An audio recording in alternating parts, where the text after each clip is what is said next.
Welcome back. Okay, let's jump right into this. Today, we're unpacking something absolutely fascinating: how to take imagined outcomes and turn them into real, tangible results using a proven, science-backed framework. We're looking at an incredible guide called Visualize It, Become It, which totally deconstructs mental rehearsal. And look, we're not talking about just closing your eyes and wishing for $1,000,000 to fall from the sky. No, it's about using structured visualization to drive actual, literal identity change. So if you've ever felt that frustrating disconnect between the massive goals you set and what you actually do day to day, well, you are in the right place. This explainer is going to give you the exact blueprint to close that gap for good. But first, we really have to address the elephant in the room. When you hear the word visualization, what instantly pops into your head? For a lot of us, it's kind of this vague, almost mystical daydreaming, right? You picture staring at a vision board and just waiting for a Ferrari to randomly show up in your driveway. You imagine the finish line and expect the universe to just hand deliver it to you. So is visualization really just magical thinking? The short answer? No way. Absolutely not. Top-tier high performers don't use visualization to wait around for luck. They use it as a hardcore, highly tuned cognitive tool.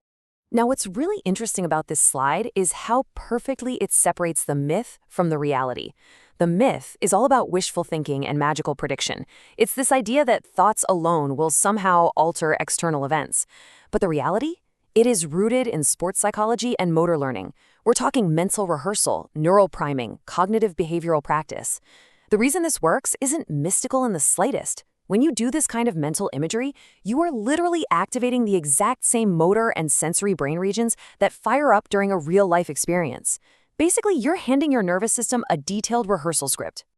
To really nail this down, we're going to follow a super clear step-by-step roadmap today. First, we'll dive into the science of mental rehearsal. Second, scripting the tangible details. Third, stepping into your future self. And finally, turning practice into reality. All right, let's kick things off with part 1, the science of mental rehearsal and how to actually reprogram your brain.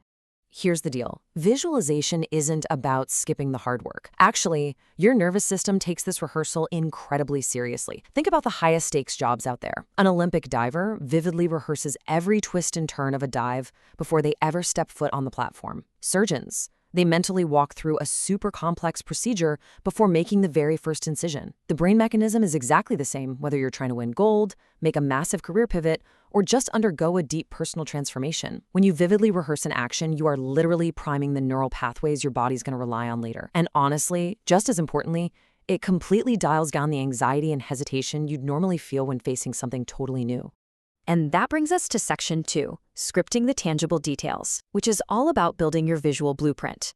Now we're getting into the practical how-to stuff, but I've got to give you a huge warning right here. Telling yourself, I want to be successful, is a totally empty instruction. Vague visualization gives your mind absolutely nothing to grab onto. Your brain needs tangible materials, the objects, the spaces, the sensory details that make a goal feel incredibly real. So let's build one right now. Walk through this 5-part sequence with me. Step 1, set the scene. Where are you exactly? Is it morning? Night?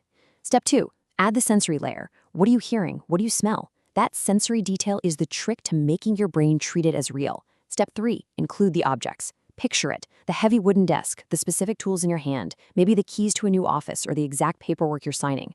Step 4, add other people. Who is in the room with you and how are they talking to you now that you've made it? And finally, step 5, feel the internal state. Don't just picture manic, jumping up and down excitement. Tap into those quieter emotions. Feel the steadiness, the relief, the quiet pride of having done the thing. Okay, once you have that incredibly detailed script, you want to run this scene for 3 to 5 minutes. And do it slowly. Seriously, do not rush through this just to check a box on your to-do list. The key thing to remember here is that repetition over days and weeks matters way, way more than the intensity of one single rushed session. You are slowly but surely laying down the pavement for a brand new neural pathway. Moving right along to section 3, stepping into your future self. This is really the missing link. So the crucial point is, most people totally stop their visualization at the finish line. They imagine holding the trophy and that's it. But real results are produced by a person doing consistent, boring things on a random Tuesday. If you only visualize the big win, nothing actually changes about your daily identity. We have to completely flip the script. Stop asking, what do I want to have, and start asking, who do I need to be? Psychologists actually call this working with your possible self. Let's actively reflect on that for a second. Ask yourself, how does this future version of me spend an ordinary morning? Are they hitting snooze 5 times, or are they getting out of bed with quiet, focused intention?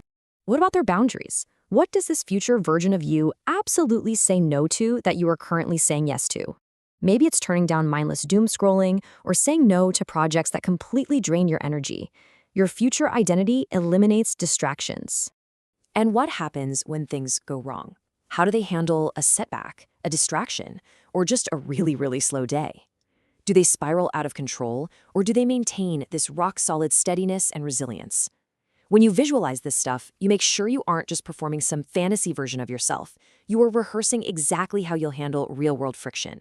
Finally, what small habit does that future version of you treat as completely 100% non-negotiable?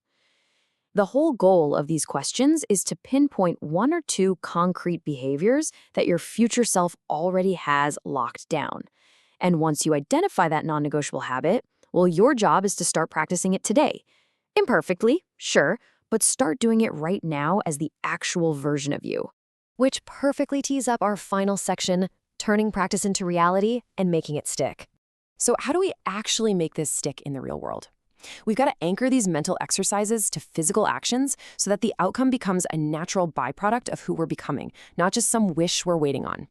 Here's a super workable daily structure for you. First, anchor it to an existing habit. Do it right after you pour your morning coffee, or maybe on your commute. Don't just rely on willpower. Second, keep the sessions short and vivid. 3 focused minutes will always beat 20 distracted ones. Third, and honestly, this is the real game changer, pair it with 1 immediate action. The second you open your eyes from visualizing, do 1 tiny thing your future self would do. Send the email, do 1 set of push-ups, write a single paragraph. That immediate physical action is what literally bridges the gap between imagination and reality. And lastly, revisit and refine the image as you get closer to your goal. And built right into that structure is this absolutely vital concept. Track evidence, not just effort.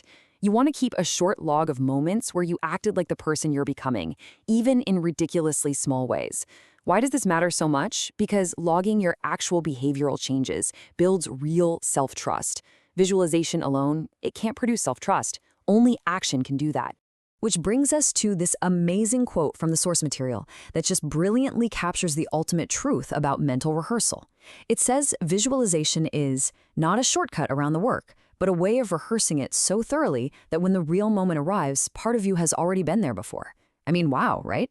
It doesn't replace skill building or effort or even a little bit of luck, but it primes your brain to step into those big moments with absolute certainty. So I'll leave you with this. What is 1 non-negotiable habit your future self has, and what is stopping you from rehearsing it today? Keep exploring, keep rehearsing, and I'll see you in the next explainer.